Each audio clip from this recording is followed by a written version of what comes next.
રંગોની રમઝટ વિશે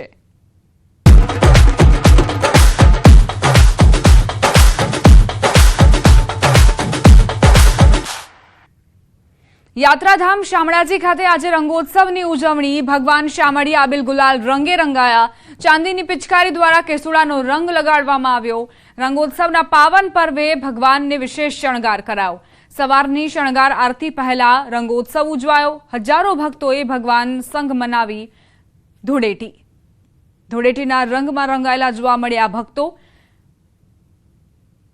હોળીનું સુંદર મજાનું મહત્વ એવું છે કે અધર્મ ઉપર ધર્મનો જય એટલે હોલિકાનું દહન અને પ્રહલાદનું બચવું આ સુંદર એક મનોરથ છે તેના અંતર્ગત શામળાજી વિષ્ણુ મંદિર ખાતે આજે ભગવાનને વિવિધ રંગોથી હોળી રમી અને ભગવાન જોડે ભક્તો પણ હોળી રમીને ધન્યતા અનુભવી રહ્યા છે। યાત્રાધામ શામળાજીમાં ભગવાન સંગ ધૂળેટી મનાવવામાં આવી રહી છે। આપ જોઈ શકો છો દ્રશ્યોમાં કે અબિલ ગુલાલની છોડો સાથે જે પ્રકારે અહીંયા રંગ નાખવામાં આવેલ છે ભક્તો ઉપર અને મોટી સંખ્યામાં ભક્તો અહીં ઉમટી પડ્યા છે અને હજારોની સંખ્યામાં ભક્તો ભગવાન સંગ ધૂળેટી મનાવવા માટે અહીં પહોંચ્યા છે રંગોત્સવ મનાવવા માટે પહોંચ્યા છે। ત્યારે યાત્રાધામ શામળાજીમાં રંગોત્સવની ઉજવણી કરવામાં આવી રહી છે ચાંદીની પિચકારીથી ભગવાનને રંગ લગાડવામાં આવે કેસુડાનો રંગ લગાડવામાં આવ્યો છે। ચોક્કસથી આપ જોઈ શકો છો દ્રશ્યોમાં કે આપ ક્યાંથી આવે છો?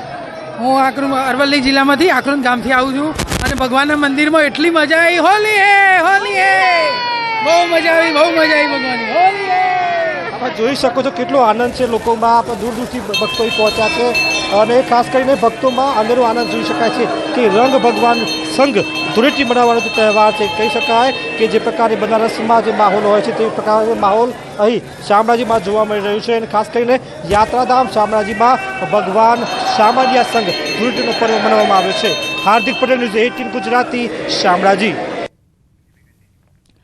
દ્વારકા અને ડાકોરની જેમ ધોરાજી પાસે આવેલ મુરલી મનોહર મંદિરે ફૂલ ડોલોત્સવ ઉજવવામાં આવ્યો ધોરાજીથી 10 કિલોમીટર દૂર આવેલ સુપેડી પાસે મુરલી મનોહર મંદિરે ધૂળેટીની રંગારંગ ઉજવણી કરાઈ ખૂબ મોટી સંખ્યામાં ભક્તોએ ભગવાન સાથે ઉત્સવ ઉજવ્યો। જીવનમાં બધાને વધે અને ખુશીઓ વધે એના માટે થઈને આ ફૂલડોલ ઉત્સવ થાય છે।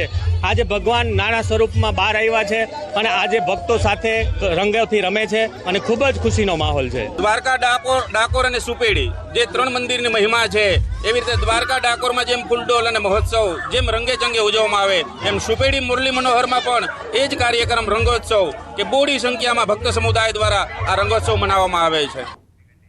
સમગ્ર દેશમાં હોળી ધૂળેટીના પર્વની ધામધૂમથી ઉજવણી કરાઈ રહી છે ત્યારે સુરેન્દ્રનગરના દુધરેજ ખાતે શ્રી વડવાળા મંદિરે પ્રાગટ્ય દિવસની ઉજવણી કરાઈ ધૂળેટીના પર્વને લઈ મંદિરમાં ભક્તોની ભીડ ઉમટી હતી જેમાં સવારે ધ્વજારોહણ સહિતના વિવિધ કાર્યક્રમો યોજાયા હતા વડવાળા મંદિરમાં આરતી દર્શન મહાપ્રસાદ સહિતના કાર્યક્રમો યોજાયા હતા આ તકે ભક્તોએ વડવાળા મંદિરના મહામંડલેશ્વર 1008 શ્રી કનીરામ બાપુ તેમજ મંદિરના કોઠારી શ્રી મુકુંદરામ બાપુના આશીર્વાદ પણ મેળવ્યા હતા સમગ્ર માહોલ વડવાળા દેવકી જયના નાદ સાથે ગુંજી ઉઠ્યો હતો। 100 લાખ મણા આ બે દિનની અંદર એને રહેવાનું ખાવા પીવાની ખા પાણી 24 કલાક રસોડું ચાલુ હોય છે 24 કલાક તો રસોડું કાયમિક માટે વર્ષોથી યુગથી છે 360 દિવસ ચાલે છે કોઈ પણ સમાજની અંદરથી કોઈ પણ 18 વરણ આવે આ વરણ ભેદ નથી 18 વરણને ટુકડોને રોટલો આપીશી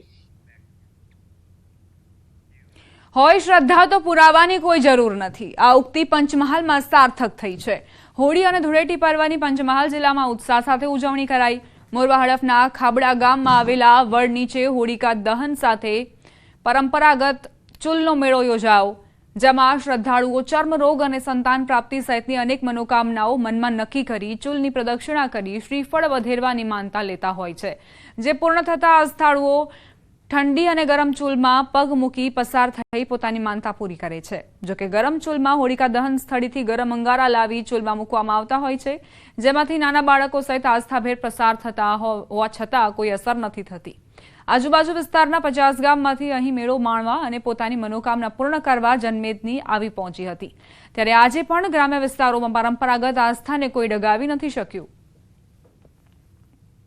75 વર્ષ પહેલાથી જે વડવાઓ હોળી તેમજ ધૂળેટી એટલે ચૂલના મેળાનું આયોજન કરતા હોય છે એમાં ધૂળેટી એટલે ચૂલના મેળામાં ઠંડી ચૂલ અને ગરમ ચૂલ બંને રીતે ચૂલ ચલાવવામાં આવે છે એમાં ચર્મરોગ નિસંતાનપણું તેમજ ઘણા બધા અનેક જે અછબડાથી ઓરી છે, ઘણા બધા રોગો જે થતા હોય છે એ રોગો માટે લોકો માનતાઓ લે છે અને એમની માનતાઓ પરિપૂર્ણ થાય છે. એના માટે ચૂલ ચાલવા માટે ઠંડી ચૂલ બી ચાલે છે અને ગરમ ચૂલ બી ચાલે છે.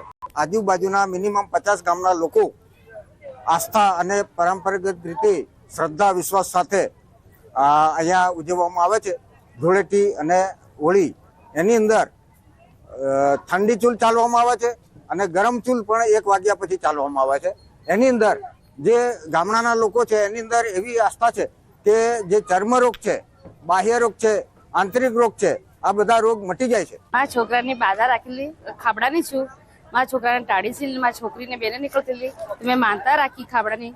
તો જ્યારે ઠંડુ પડ્યું છે માડી નામે, હું એના ગરમ ચૂલ પર ચાલુ છું મારા છોકરાને બેને લઈને. પંચમહાલ જિલ્લામાં હોળીના બીજા દિવસથી એટલે કે ધૂળેટીના દિવસથી પરંપરાગત જે મેળા યોજાતા હોય છે તે મેળા યોજાય છે. હું આપને સીધા દ્રશ્યો બતાવીશ. હાલ આપણે મોરવા હડપ તાલુકાના ખાબડા ગામે છે. ખાબડા ગામે અહીંયા ચૂલનો પારંપરિક જે મેળો છે તે મેળો યોજાતો હોય છે. આ મેળાની સાથે એક આસ્થા પણ જોડાયેલી છે. આપ દ્રશ્યોમાં જોઈ શકો છો અહીંયા ધગધગતા જે અંગારા હોય છે અને અંગારા ઉપરથી જે આસ્થાઓ હોય છે તે પસાર થતા હોય છે. તેઓ સહેજ પણ દાટતા નથી. અહીંયા ચર્મરોગ સાથે સાથે સંતાન વાંછું સહિતના જે આસ્થાઓ છે તે આવતા હોય છે અને પોતાની માનતા પૂરી કરતા હોય છે, પરિપૂર્ણ કરતા હોય છે. સાથે સાથે મેળામાં ઉત્સાહ, ઉન્માદ અને આનંદ પણ પ્રમોદ મેળવતા હોય છે. આપ દ્રશ્યોમાં જોઈ શકો છો જે પ્રકારે મેળાનો માહોલ છે તે પણ આપ જોઈ શકો છો. સાથે સાથે અહીંયા કેટલાક શ્રદ્ધાળુઓ છે તે પોતે શ્રીફળ અને અગરબત્તી લઈને અહીંયા આવ્યા છે અને પોતાની જે માનતા છે તે પરિપૂર્ણ કરવા આવ્યા છે. તો કેટલાક જે આસ્થાળુઓ છે તે પોતે માનતા લેવા માટે પણ આવતા હોય છે, સંતાન પ્રાપ્તિની માનતા લેવા આવતા હોય છે, બીજા વર્ષે પરિપૂર્ણ કરતા હોય છે માનતા. અત્યાર સુધીમાં આ મેળામાં જેટલા પણ આસ્થાળુઓ છે તે પ્રત્યે એક પણ આસ્થાળુઓની આસ્થા નિષ્ફળ નીવડી નથી એવું કહેવામાં આવે છે. સાથે સાથે અહીંયા જે